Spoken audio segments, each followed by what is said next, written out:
In the beginning of our process, we believe that we are the center circle, that we are I as individual, that we end at the end of our skin, that we have our own thoughts, our own behaviors, our own ability to decide, and everything else out there is not us. Have you been at that place where it's just the way it is?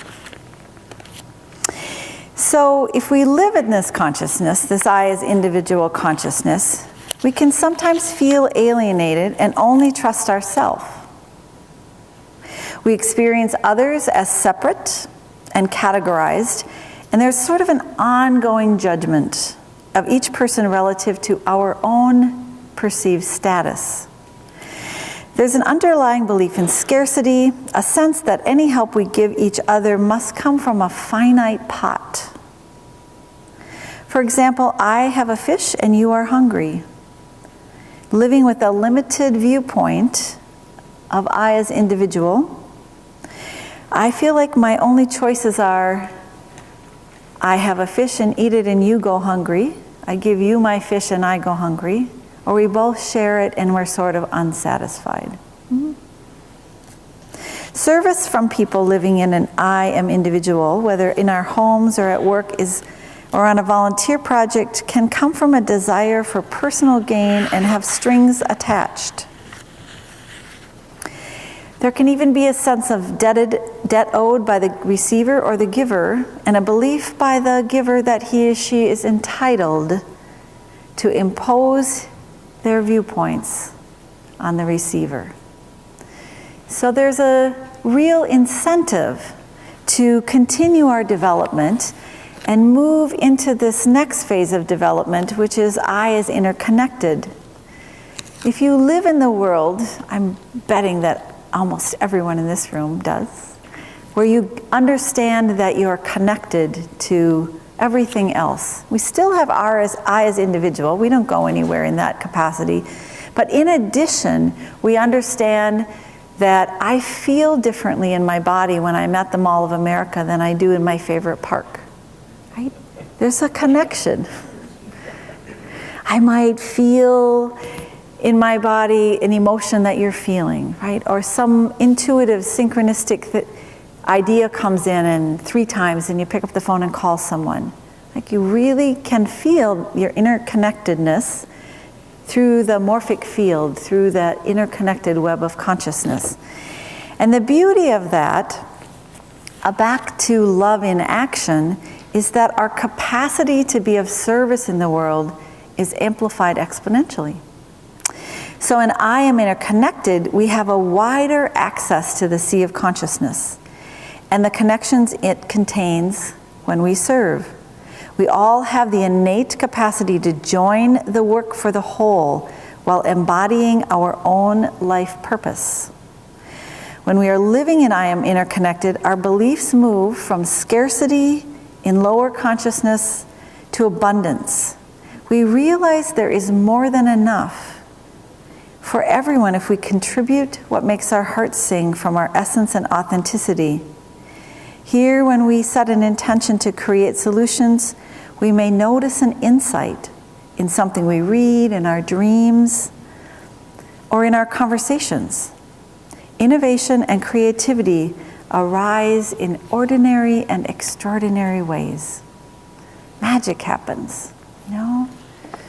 We move into a different way of being. It continues as we move into I as infinite. It's that place where that sense of even self and other sort of disappear. If you're lost in an activity, or if you're in meditation and you feel that unity consciousness.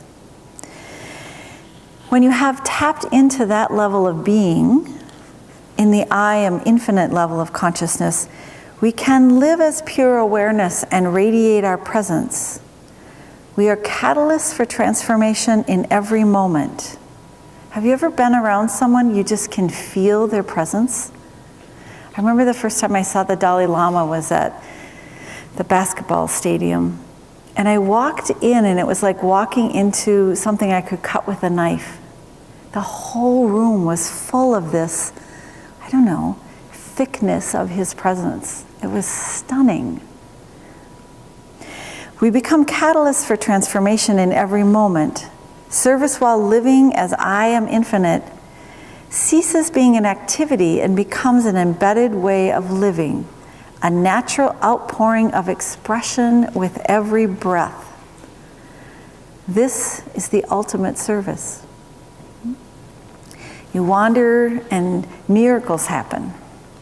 So I know when I was working on this book, I had an opportunity to meet Marilyn Schlitz. She was here for a talk, and I was invited by the center to be her guide.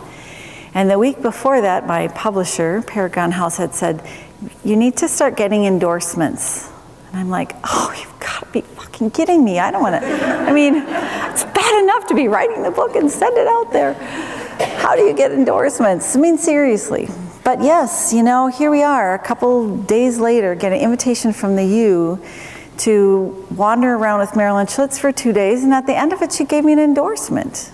And she's been studying and writing about consciousness all over the planet. So it's one of those times when you really have this capacity to be willing and let your vibration be in the field and see what arises. And during that same lecture series, while she was here, I met a woman named Susan Johnson. Susan and Mick are emeritus. I think Mick is an emeritus here at the center. And we really connected. She teaches a class in the community on the healthy aging brain. So we both have kind of neuroscience geekies. And we met a couple days later and a couple weeks later for breakfast. And then we met a couple weeks later, and my daughter Kendra and I were invited up to their house. And we talked about all kinds of cool stuff. Mick works on the Diversity Council through the YMCA for the entire global initiative. And the fourth time I met her, she invited me to do a retreat down in Florida a few weeks ago, and I spent 2 days in their home offering a retreat on the content of the book, which I had given her a copy of, in Boca Grande, and they had made a labyrinth with seashells, and it was on this beach house with the Gulf of Mexico in a business plan, but I'm telling you, it's much more effective, you know, to put it out there and see what happens. So it's this love in action, this service in higher consciousness that we're really called to do. And so at each level of development, we're working on different things. And one of the beautiful things about mindfulness and transformative practices is that no matter where you are in your stage of development, it just keeps moving you along. So if you're in a spot where you're really stuck, that you are a separated being and there's a lot of sense of separation, and you work on the practices, they heal those holes and you move into this place of wholeness. And if you're in a spot on any given day where you feel complete and you practice, what happens is you move further along into a deeper understanding and ownership and embodiment of who you are. They're a miraculous thing.